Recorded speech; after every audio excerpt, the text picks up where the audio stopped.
We're at the Minnesota Wild, Tampa Bay Lightning game in St. Paul. At the end. And you're watching Post to Post.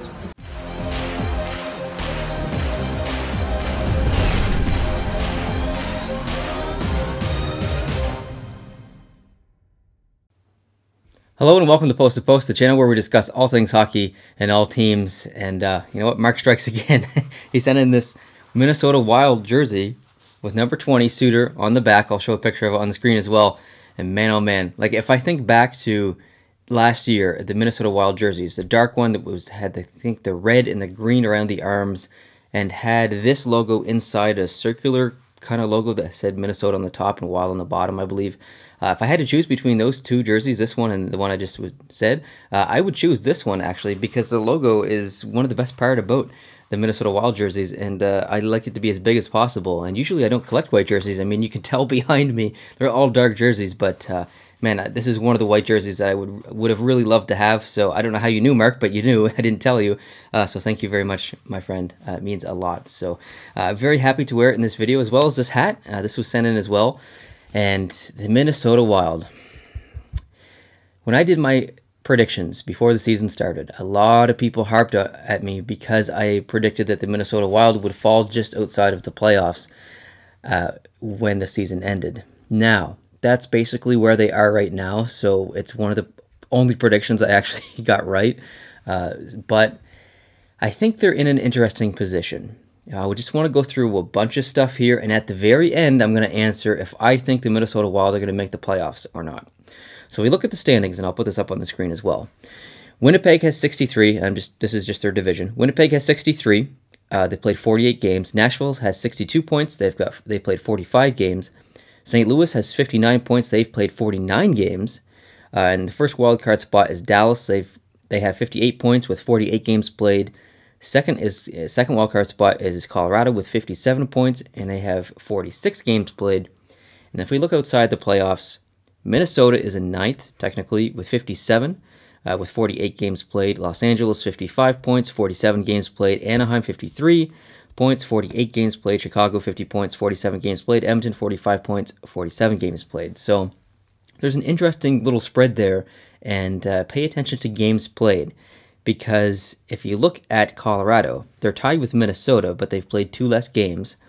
And if we look at St. Louis, they played 49 games. That's, wow, and they have 59 points. So Minnesota's only 2 points back, but they got a game in hand.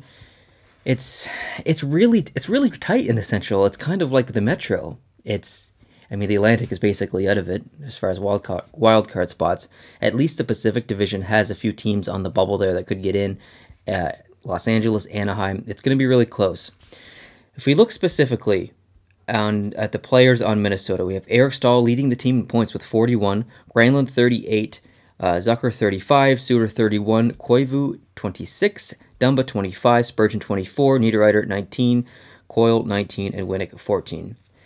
If you look at the moves that Minnesota made, who did they bring in? Well, one of the names was Tyler Ennis. I don't see him anywhere in the top 10 of points. I think he has, I think it's like 12 points in 46 games or something like that. Like, it's not good. And Tyler Ennis, I'll say this, after watching Minnesota for a couple games recently, I noticed that Tyler Ennis does a lot of things right on the ice, but he's really does not seem to be gelling with Minnesota like he did in Buffalo. And I think it might be just a change in system and the structure that maybe he's having a hard time getting used to, because he played in, I think, Buffalo his entire career before this. But he does a lot of important things on the ice. He gets a lot of opportunities, but he hasn't been able to finish very much, which is unfortunate, because I actually do like Tyler Ennis. And I don't know if, how can I word this without being offensive?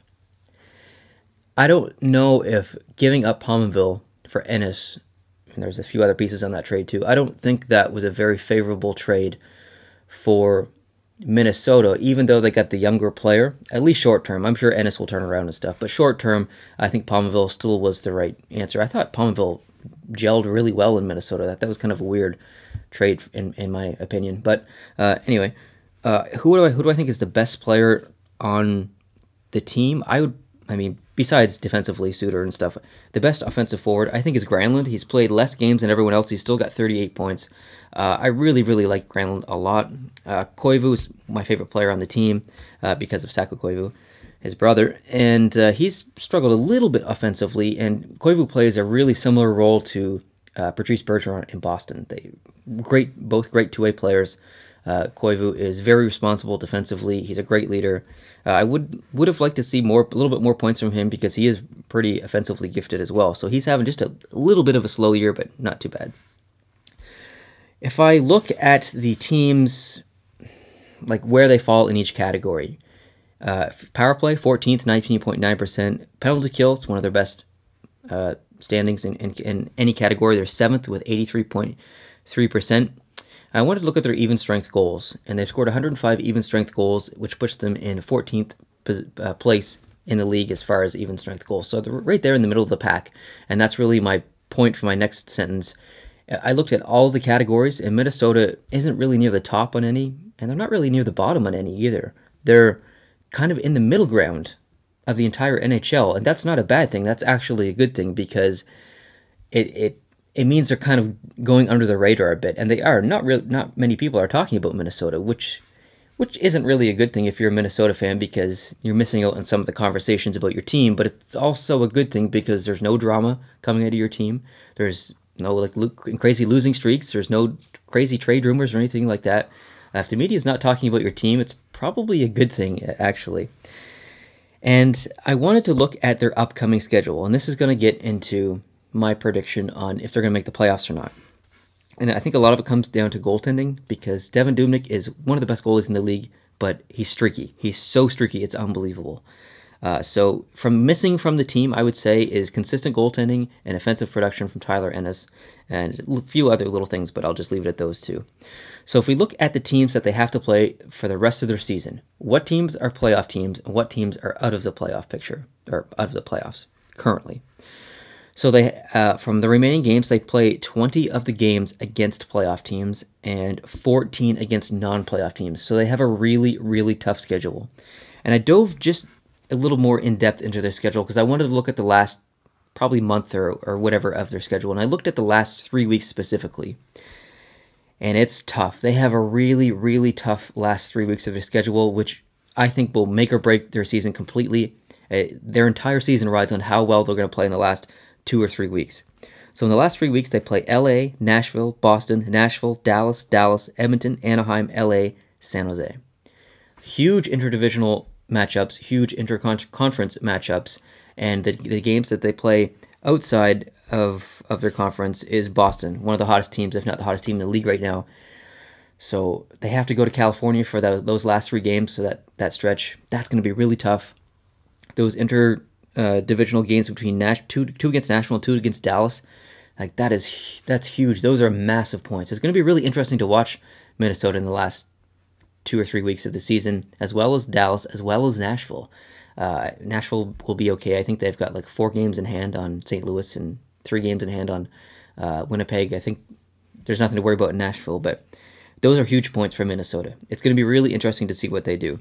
Now, I just want to go back to last season just briefly, because Minnesota went on a 12-game winning streak. I remember it very vividly because the pilot episode that I filmed for Post to Post, which you guys have never seen, and it's not even edited, no one has seen it except for me,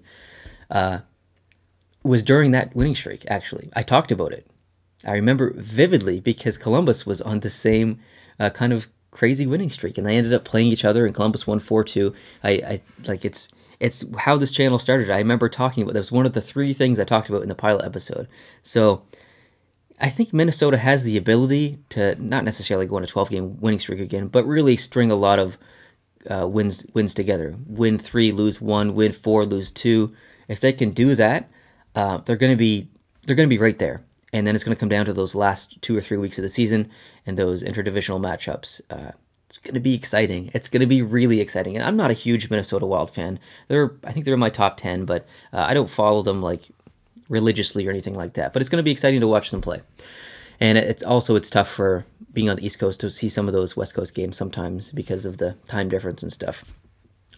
So with that said, my prediction, unfortunately, is that Minnesota will miss the playoffs based on their tough schedule at the end of the season. They have a lot of games against really tough opponents, playoff-bound teams that are already in the playoff picture. It's going to be really, really hard hockey for Minnesota. So based on that, I'm going to stick with my original prediction before the season, and they're going to fall just outside the playoffs, probably right in that 9th, 10th place, just a couple of points back maybe. But if they make the playoffs, that'd be awesome. I'd like to see that. Minnesota deserves some playoff success. So thanks guys for watching. I appreciate it. If you'd like to support us on Patreon, the link's down in the description. Thank you everyone who's done that so far. We have a Patreon video coming soon. If you like this video, hit the like button and subscribe if you're new. That'd be awesome. And I'll see you in the next one. Adios.